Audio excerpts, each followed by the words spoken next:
Hello, Year 6. Welcome to Story Time on Monday. We finished Chapter 3 on Friday, and we left our characters on the way to the Sky Circus. Chapter 4 is quite a long chapter, so I'm going to split it into two parts. We'll do part 1 today and part 2 tomorrow. Chapter 4. The air was damp and chilly, and through the patches of fog, Robert glimpsed the first stars already out in the night sky. As he followed Lily, Tolly, and Malkin along the path that wound round the side of Brackenbridge Manor, a sudden thought struck him. How are we going to get to the circus and back before 9? He asked. It'll take at least 40 minutes to the village each way, or more, considering we'll get lost in this weather. And then the show lasts an hour, and we need to be back in time for your Dar's speech at 9. We can't possibly make it. We can if we're not on foot, Lily replied. What are we going to do? Fly? Malkin sneered. No. Lily led them onto the front drive. We're going to take one of those. She pointed at the long line of steam hansoms sitting wheel-deep in the mist and waiting to take Papa's guests back to the Brackenbridge air station. Robert wondered why he hadn't thought of that as they clambered aboard the first machine. Budge up, Tolly said, climbing into the passenger compartment beside Robert and Malkin as Lily negotiated with the driver. When she'd finished, she climbed in as well, slamming the door behind her and settling into a seat. Then she banged on the roof to signal they were ready to depart. In a moment, the steam hansom had chuffed to life and they set off at a rattling pace. Malkin jumped onto her lap and lay down, resting his front paws and snout across her knees. Lily stroked the top of his head. They barreled through the open gates at the end of the drive, the night mizzle thickening and rolling across the fields towards them. Robert wedged his cap on straight, his fingers fumbling with its brim. Then he shoved his hands deep in his pockets and wrapped his coat close around him, snuggling into the soft collar. The coat had once belonged to his Dar. Its thick wool felt warm and cosy, and far more comfortable than the smart suit he had on beneath it. A few flakes of old tobacco lined the pockets. They must have fallen from Dar's pipe, which he'd kept in there sometimes. For years the coat had hung on the rack in the back hall of their old shop. Townsend's horologists. Dar would scoop it on whenever he went out to deliver a clock he'd repaired. He'd been gone almost a year now, and Robert still missed him every day. The coat was one of the few things that remained of him.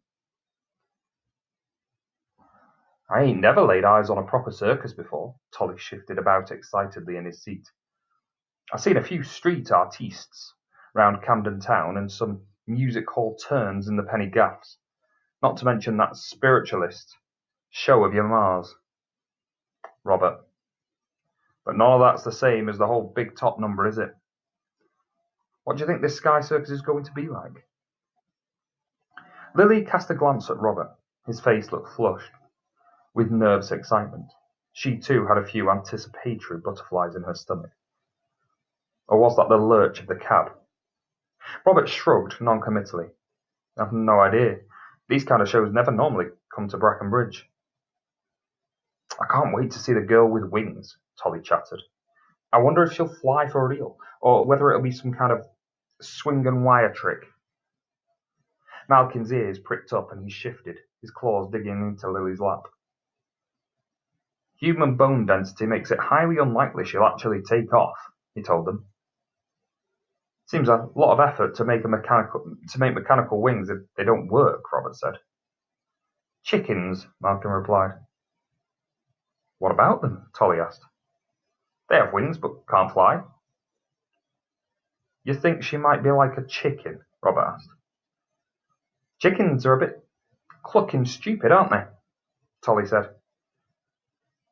That'd be a rum do if she ran round like one of them. I disagree with all of you, Lily interrupted. This girl's going to be a marvel. She got out the red notebook. pulled the ticket from beneath its cover, and flipped through some of the strange diagrams and drawings of winged creatures held within the pages. Would Angelique turn out to be a real winged hybrid like these drawings? A hybrid like her? And was there some link between Angelique and Mamma?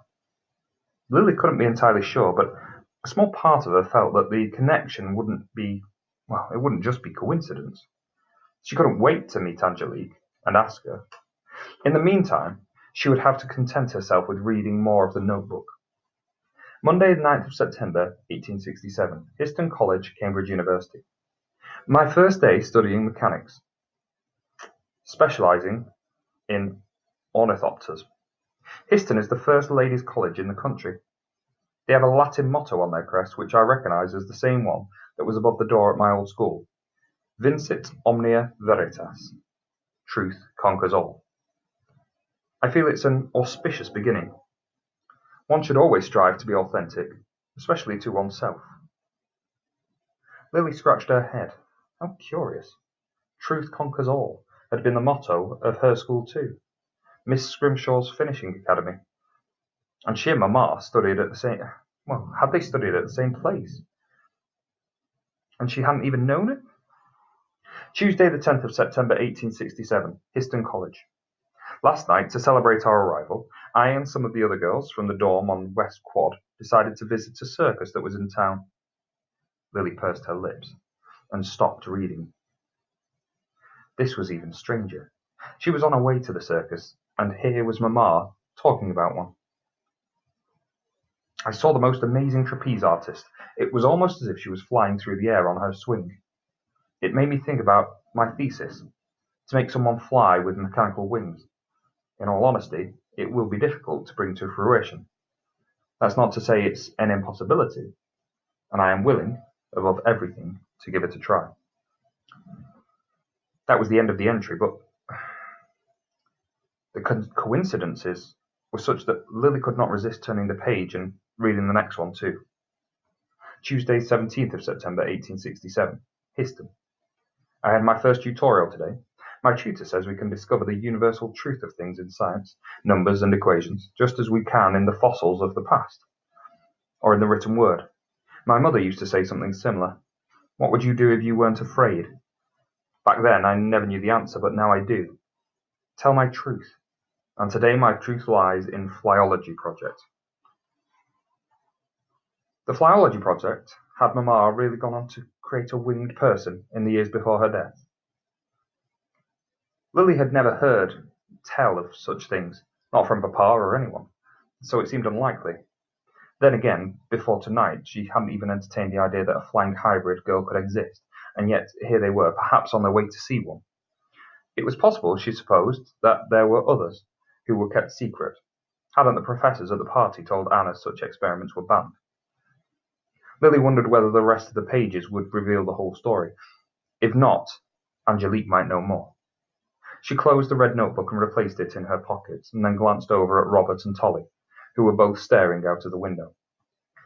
The interior of the cab had filled with condensation. Robert wiped the window glass with his handkerchief so they could see better, but outside was only darkness. A bump made Tolly jump in his seat. "What's that?" he asked. "It's all right," Robert said. We're crossing the Bracken Bridge." And indeed his words were, accompanied by the chatter of water as the river ran beneath them. They swept on up Bridge Lane and onto the High Street, where Robert pointed out 5 small halos hanging in the air which illuminated the clumped silhouettes of the buildings, submerged in the mist. "Those street lamps mark the edge of the village," he explained to Tolly. "And there's my shop, where I used to live." Tolly stared out of the blackened carcass of Townsend's horologists, sinking into the fog like a shipwrecked galleon. "You were lucky to get out of a place like that." "It wasn't so bad before it burnt down," Robert replied. "Besides, I've got plans. Sometime soon, me and John are going to start fixing it up." Though the reality was that since their meeting with Jack Daw, there at the start of the summer, he hadn't had the heart to return to Townsend's. As the hansom left the green and proceeded up Brackenbridge Hill, Robert had second thoughts about this evening's adventure, but he figured if things looked bad at the other end, he could make Lily turn the cab around and take them home. He was just contemplating how to broach the subject. when they jerked to a stop. They'd arrived. Thud. The driver leaped down from his seat and crunched around the side of the cab to pull open the door. Eerie music and flickering coloured lights drifted through the fog from behind the hedgerow to the nearest field. Pinned to the slatted wooden gate in front of them was a wooden arrow-shaped sign, painted with bright white letters. Slimwoods, Sky Circus, this way. Robert scrunched up his eyes and jumped down from the footplate behind the others. The spectral, foggy emptiness of the lane made his belly flutter with anxiety. Where were all the people he'd seen queuing through the telescope? Had they gone in already? For a second he considered the possibility that they had come to the wrong place and wondered again if sneaking it out of the party had really been such a good idea. If something went wrong, John would have no idea where they were. Okay, well, I'm going to pause there, and we'll come back to part 2 of chapter 4 tomorrow. Thank you for joining me.